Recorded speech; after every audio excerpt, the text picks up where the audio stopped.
चल चल रेडी हो जा।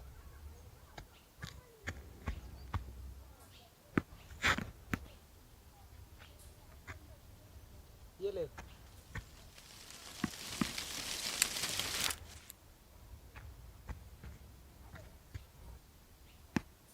ढंग से डालना।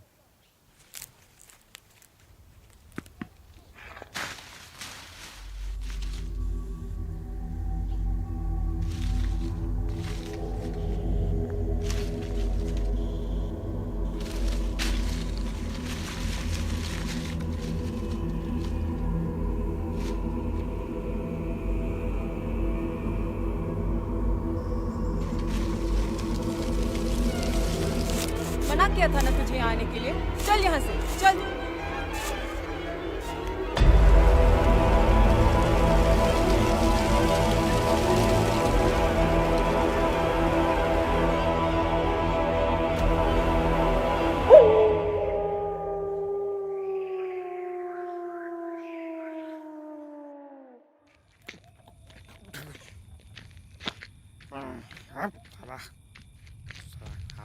समझता क्या खुद पर? सामान को इधर फेंक दिया साला। हट। अगर वाले किसी को नहीं छोड़ूंगा साला। ये साला गंदा साला है। ये क्या है बे? मत बोल से, वरना वो आ जाएगी। कौन आ जाएगी बे? ये ले बुला। किसको बुला? तू मरेगा। जा यहाँ से जा। सोने भी नहीं था साला, चैन से सो रहा था।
राजवीर बेटा, आजा, चल मेरे साथ।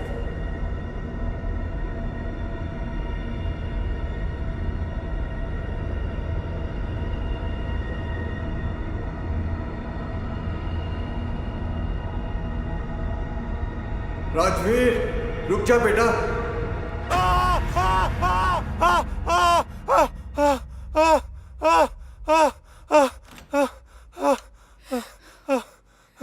राजवीर, बेटा राजवीर, तू ठीक तो है ना? पापा, फिर से वो औरत मेरे सपने में आई थी पापा। वो कौन है जो बार बार मेरे सपने में आ रही है और क्यों? हर बार आप मुझे कैसे रोक लेते हैं पापा? ये मैं नहीं बेटा, माता समलेश्वरी की कृपा है हम पर, वही हमें बचा लेती है। जब पहली बार हुआ था तो मुझे लगा था कि सिर्फ सपना है, पर वही चीज रोज रोज उसी समय पर हो रही है। पापा पापा पापा, मुझे बहुत डर लग रहा है। घबरा मत आप लोग, मैंने मधु से बात कर लिया है, कल ही वो पंडित जी को लेकर आएगा। अब क्या करें ताऊ जी? अब सब लोग अपने रूम में जाओ, अब बस कल ही का इंतजार है।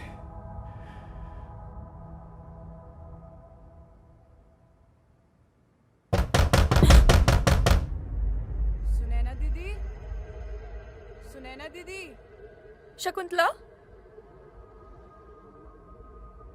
क्या हुआ?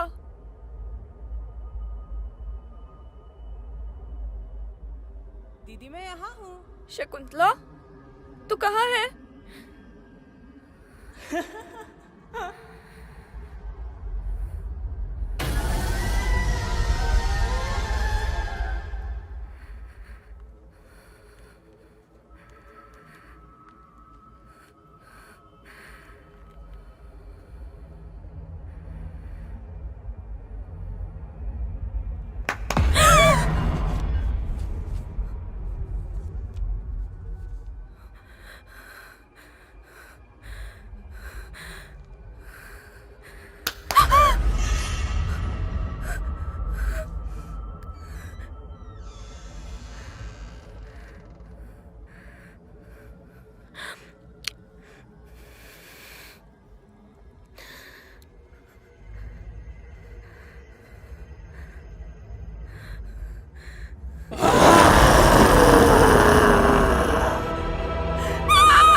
बेटा बेटा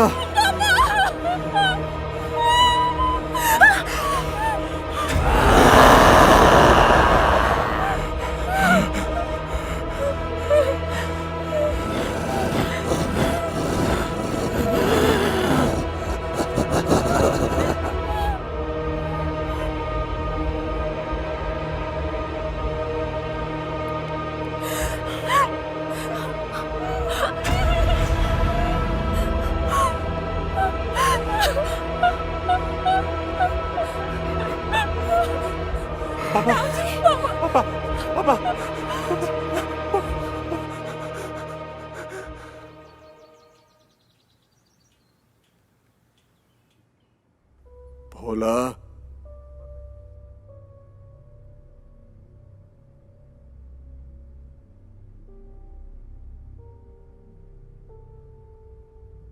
जी मालिक, आपने बुलाया? ये कुछ कपड़े और पैसे इसे शकुंतला के घर में भेज दो। जी मालिक।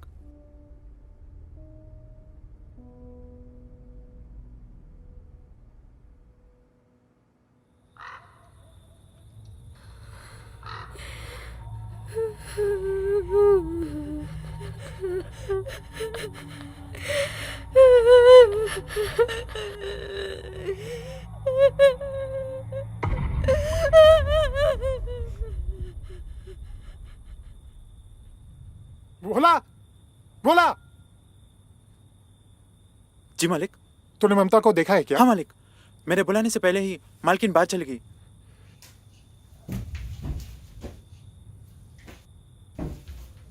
चल मेरे साथ।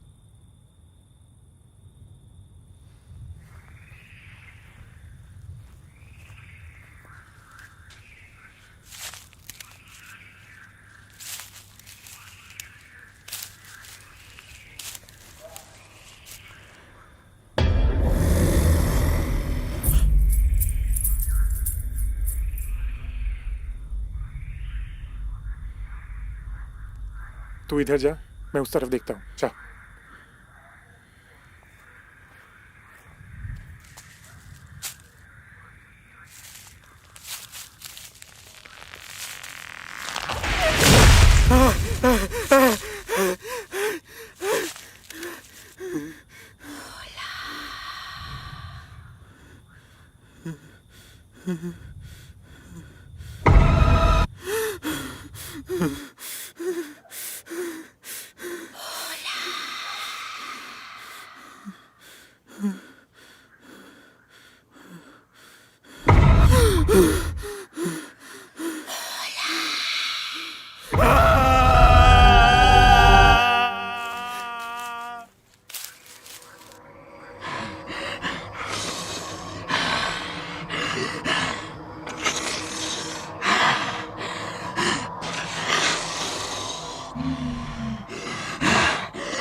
ममता, ममता, ममता,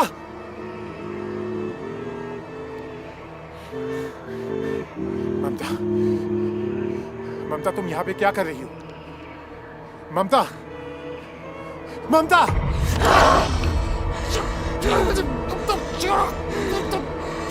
चला जा यहाँ से, वरना तू भी मारा जाएगा। ममता,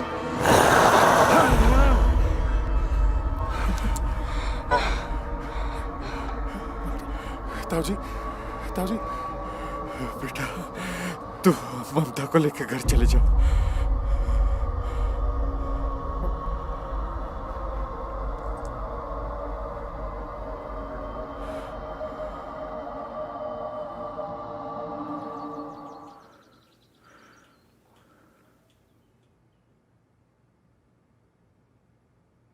अब हम क्या करेंगे पापा? आज का दिन हमें कैसे भी गुजारना होगा। पर कैसे ताऊजी? वो एक एक करके सबको मारने की कोशिश कर रही है। जब तक ये आरती जलती रहेगी वो हमारा कुछ नहीं कर पाएगी।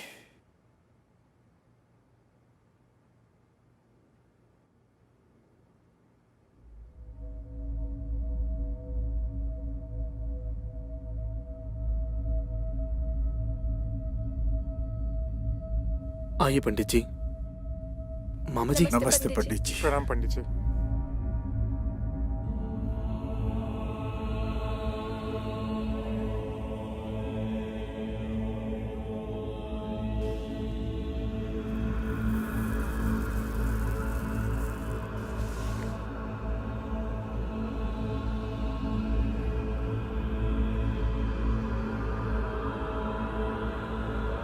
ये आत्मा बहुत शक्तिशाली बन चुकी है।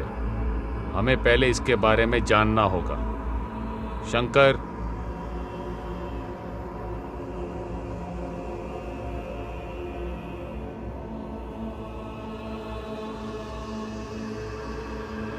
आप लोग सब इसके अंदर बैठ जाइए।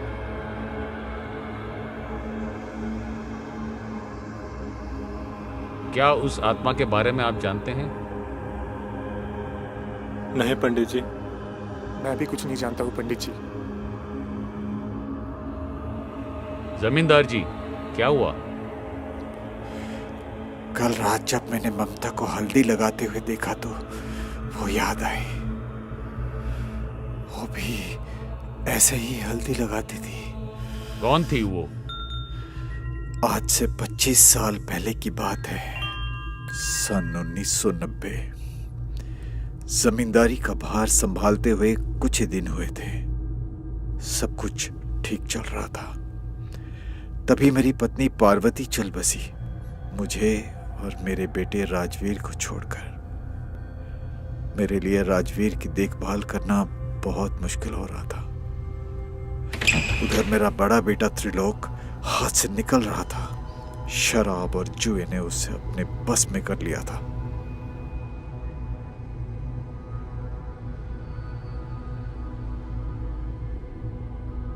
पापा, मुझे कुछ पैसे चाहिए। पैसे? रात दिन शराब के नशे में धुत रहता है। ना अपने परिवार की चिंता है, ना अपने छोटे भाई की। तुझ जैसे नालायक के लिए मेरे पास एक पैसा भी नहीं है। मुझे पता था आप मुझे एक पैसा नहीं देंगे, इसलिए जो माँ के नाम का जमीन था ना, वो मैंने बेच दिया है। हाँ? क्या? पैसों के लिए ऐसे गिरी हुई हरकत करेगा, ये कभी मैंने सोचा भी नहीं था। चला जा यहाँ से, और आज के बाद ये हवेली में शक्ल भी नहीं दिखाना। इस घर से तो मुझे निकाल रहे हैं आप, पर जो तूफान आने वाला है उसे रोक पाएंगे?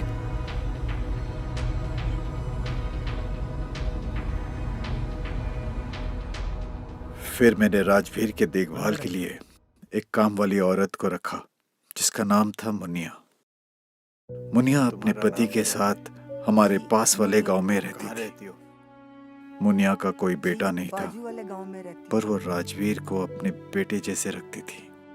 सारा दिन वो राजवीर की देखभाल करती थी और शाम को वो अपने घर चली जाती थी।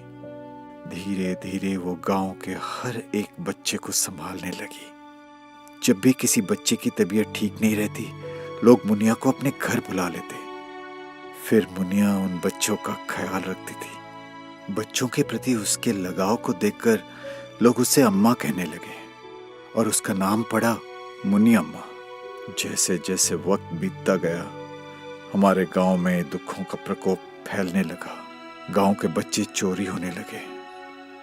देखते ही देखते 1 महीने में 10 बच्चे चोरी हो गए। लोगों में डर बढ़ता गया जी मालिक, और मैं कुछ नहीं कर पाया। हमारे गांव की औरत वक्त के साथ मेरी चिंता भी बढ़ने लगी थी। एक दिन खबर आई कि गांव की एक औरत इस चोरी में शामिल है और वो आज रात गांव के पास वाले जंगल में आएगी। और उसका अगला शिकार मेरा बेटा राजवीर है। कौन है वहाँ? ये सब होने के पहले ही मैंने अपने आदमियों को तैयार कर दिया था।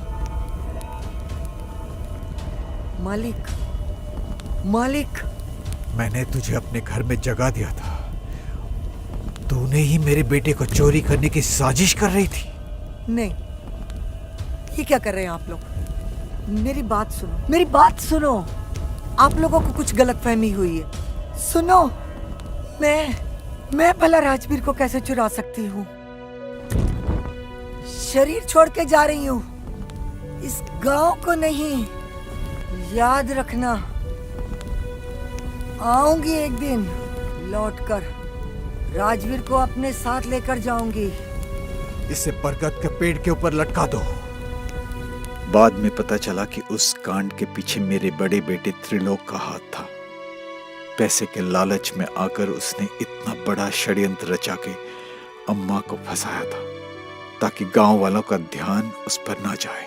कुछ दिनों के बाद अम्मा की आत्मा ने गांव वालों को एक एक करके मारने लगी और हमने एक तांत्रिक की मदद से अम्मा की आत्मा को उस बरगद के पेड़ पर कैद कर ली और उसकी जरूरी चीजों को हमने उस पेड़ के नीचे दफना दिया।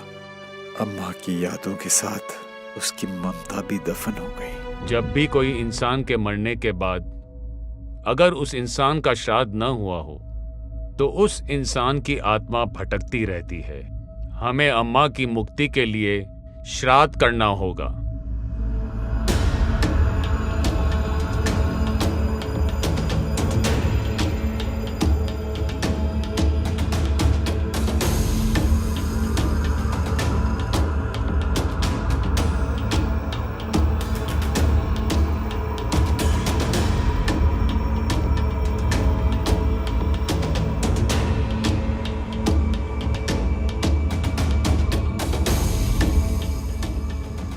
श्राद्ध तो हो गया, पर एक आखिरी कार्य बाकी है।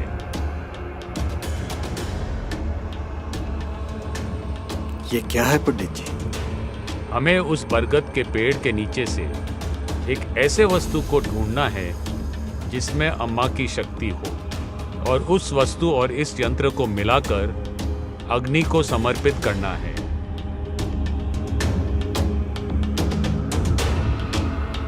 चलिए मेरे साथ।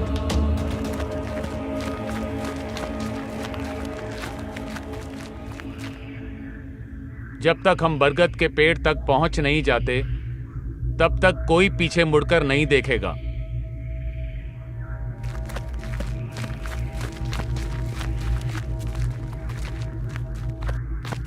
बधो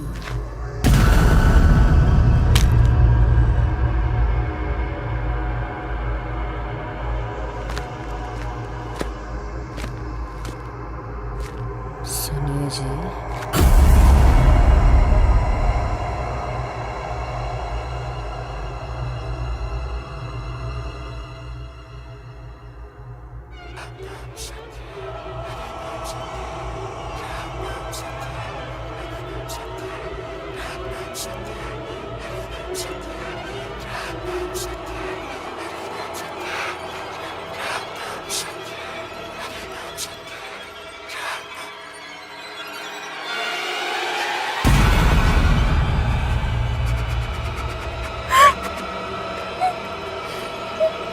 रुक जाइए जमींदार जी, वो जीतू नहीं, मुन्नी अम्मा की आत्मा है।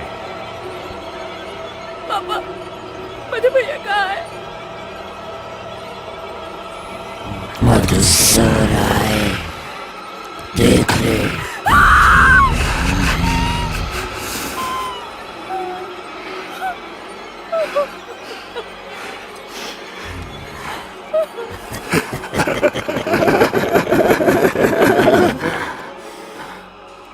मधु तो गया, अब जीत की बारी।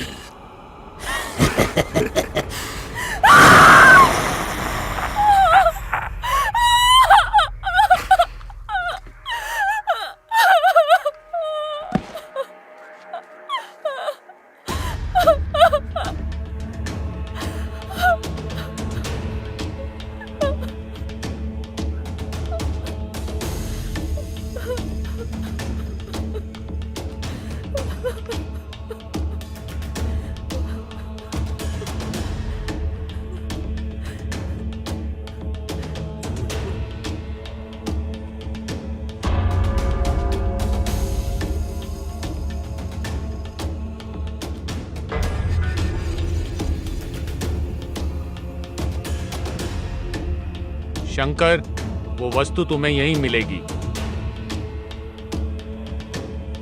इस धागे से वो वस्तु और इस यंत्र को बांध लेना। मैं पूजा की तैयारी करता हूं।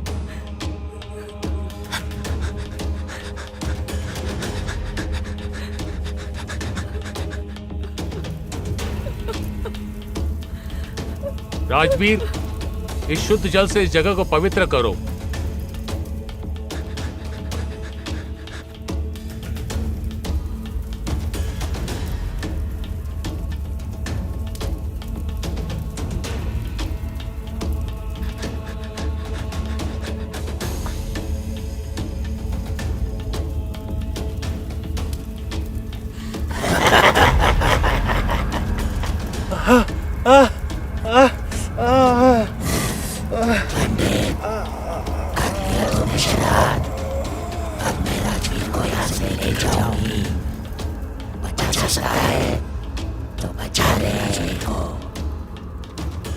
पंडित जी, वो वस्तु मिल गई।